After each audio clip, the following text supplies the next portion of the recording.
The Frankly Speaking Roof Cam, brought to you by Boss Security and Horseheads. Contact them today for all your business and home security needs. Welcome back to Frankly Speaking here on WYDC TV Big Fox. I'm your host, Frank Acomb. We are broadcasting from the Hesselson studio. And in that studio this morning, we have Kevin Adams, the mayor of the Village of Horseheads. How are you this morning? Not bad, Frank. How are you? It's great to see you. I don't think you've been on the program before, and here you are, first time on the 3-year anniversary special. You know, what's the chances? They always do that, right? Yeah. You have to save that special That guest for the anniversary show, and You made it. And I'm going to try not to let you down. Okay, All well, right. I'm sure you won't. Well, until I say we're talking about NICOM, and then everybody's going to go, okay, we're out of here. Yeah. No. We actually talked with Mayor Buckley about NICOM recently. So, because I do think it's important for people to realize, and we'll start by saying NICOM is New York Conference of Mayors, and we'll talk about their agenda and what you learned. But explain to people, kind of self-explanatory, but what is NICOM? It's New York State Conference of Mayors. It's basically the association for New York villages and cities. Okay. Vital. The brain trust, the 4 lawyers they have, the political engine that is in Albany. Sure. As I say to anybody, what expectation can you have of a small municipality to be able to lobby for things that we need? NICOM does that. Oh, that's great. No village, especially our size, 6,300 people, are going to have lawyers that know about purchasing and all the drudgery of government. Oh, absolutely. They do. The bureaucracy, really. Yes. Yeah. And they're there, they're keeping their finger on the pulse, and it's vital. Yeah. And I can't speak enough of them. Yeah. And so each year, do you just meet once a year? Is that how it works? 3 times. Oh, 3 times a year? In February will be a legislative meeting Okay. where we'll firm up the legislative agenda, which with going into their budget. May is the annual meeting, the conference. Okay. And then they put on in fall a training camp, which is awesome. So in most villages, that election is March. Yeah. And so they give them about 5 or 6 months, and then they do a full training camp for all newly elected officials, because there again, what expectation can somebody have to do training for all elected officials? They do it. Well, and think about that, because people don't realize if they've never been in the position. Anybody can run for council, for mayor. So you go in day one, it's not like you have some born-in knowledge of what you do as a mayor, right? No. I mean, there's a lot to learn. There's a learning curve on any position in government. Yeah. So to have this behind you, this force behind you, has got to be so beneficial and so helpful. What does the 2026 legislative agenda look like? It's looking very promising. A couple things that I definitely asked to come on and go into detail about, but more than just that, AIM funding is our unrestricted funding we get from the state that has been flatlined for years. Yeah. Last year we got a temporary increase. It looks like they're going to even increase it more this year. It's big things like that. What does that go to? Like, when you say it's just unrestricted, so you can use it for what They you send you a need. check. Oh, wow. Yes, and I mean it's based on, there's many formulas. There's like 4 or 5 tiers of formula that they're looking at redoing, but it's every little bit helps, and that was critical in a funding stream for us. But they're going into other things. Big thing here is the swaps. Okay. We at the Village of Horseheads, much like every other municipality, it has a water system. Of course. And the see no evil, hear no evil. Yeah. The pipes are below. Yeah. We don't see them. Right. And You don't want to see them. We don't want to see Yeah, them. right. And when I took over as mayor, we had a leakage rate of 42%. 162 million gallons of water we just leak. Wow. Now, leaking can be 2 things. It can be it's unaccounted for water. So it's somebody getting water or some organization getting water that we don't have a meter on. Okay. Or more than likely, it's just water going out of the pipes. Sure. But every administration, and this is true for every administration and every municipality, is like, I don't want to deal with it. Exactly. So we have the WIA program that before we got $5 million for, but that has a 40% reimbursement rate. Okay. So we get the $5 million. We then have to send $2 million of that back to New York State, and then so how do we get the $2 million? We bond it out for 30 years with $1.5 million of interest, Frank. Wow. So there again, $5 million, and why it's a kind of an embarrassment of riches on that is that the village was at least set up to have the grant writer and to have a village manager. There's a lot of steps to get that. We have money. Absolutely. Swaps is just basically like chips. You have sewer, you have water pipe, here's your money. Yeah. And that way you don't have to be somebody with writing grants and, and trying to do all this. And hopefully, I can't speak to any other water system, but this is the very necessary money we need to start actually turning our water system around. And that's why it's kind of interesting, because we just talked about this with Executive Moss. No, like you said, no one wants to deal with it. No one wants to go head on, because it's not, you're not going to make headlines because your water system just got improved, right? And it's just a matter of fact. But it's so necessary, and people don't realize it until they don't have water, until they don't have sewer. Right. And just last week, Frank, we had 2 leaks.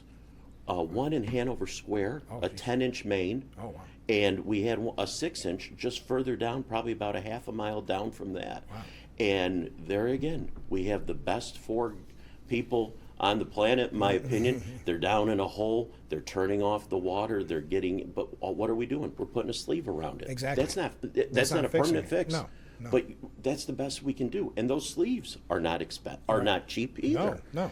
So, yes, we need the funding to start looking at vital infrastructure that's below ground as much as above ground, and this swaps program hopefully will get it to That's great. And also, I know during the agenda, this is something I've had so many people on to talk about, and we don't know the answer, and I hope you do, which is, how do we get the word out? Because I'm, in full disclosure, I'm on the town board in Irwin, right? Yep.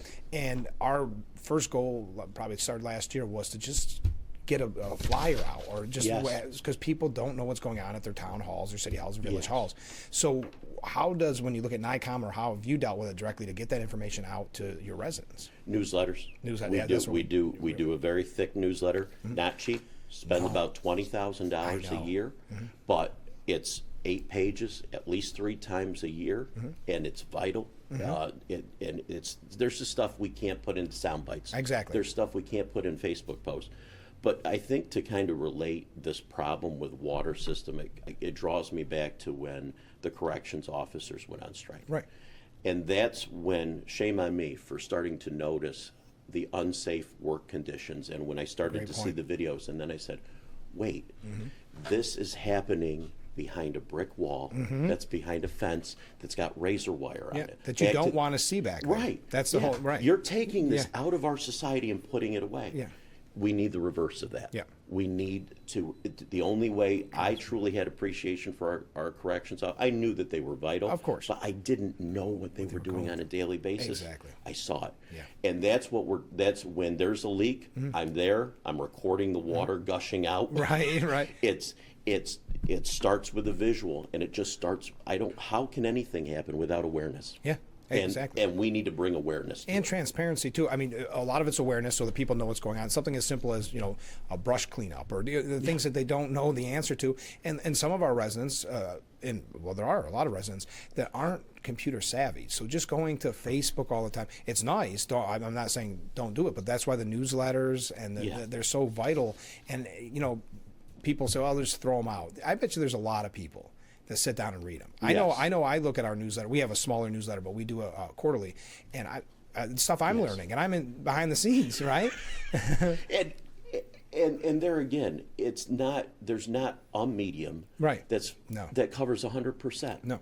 So gotta do it all. Why is people our constituency that is on Facebook is getting that information quicker? Yeah, sure. But how are they any more valuable than the people who are not getting their information? Exactly. And they're not. They're not, no. And that's why we have that responsibility of going at different. But you can tell it's important, because they're talking about it at NICOM, but I've talked to so many people about it. It's that tough sell. You just can't. You don't know how to get it out there, and everybody racks their brains. We all kind of come up with the same ideas, but we're doing the best we can, and that's, I guess, the best we can do. Let me quote Senator O'Mara. Yeah. It's not sexy putting money in your reserve account. Exactly. It's not a new park. It's not a new road. There's no ribbon cutting involved. Right. But how else can you say that you're being a good steward of your taxpayers' money by saying, hey, we were able to return money to a savings account? Yeah, exactly. Yeah. No, you're exactly right. And I've tried. Five Star Bank won't let me go in the vault and take pictures of the cash. No, they won't. So I can't bring visual awareness to that. No, and that's funny. And some of the other things I know that you wanted to mention, and I think they're important to talk about, because you had mentioned corrections officers, and we've talked about public safety so often on this program. So tell us about this public safety consideration and bail determination. So it's obviously, we unless we were doing a 5-part series, which I'm all in for, for bail reform, yes. we can talk about that. But to me, at the smallest level, the lowest, the most accessible level of government village, we have two amazing justices. One, Dave Brockway, who was a I can just say it.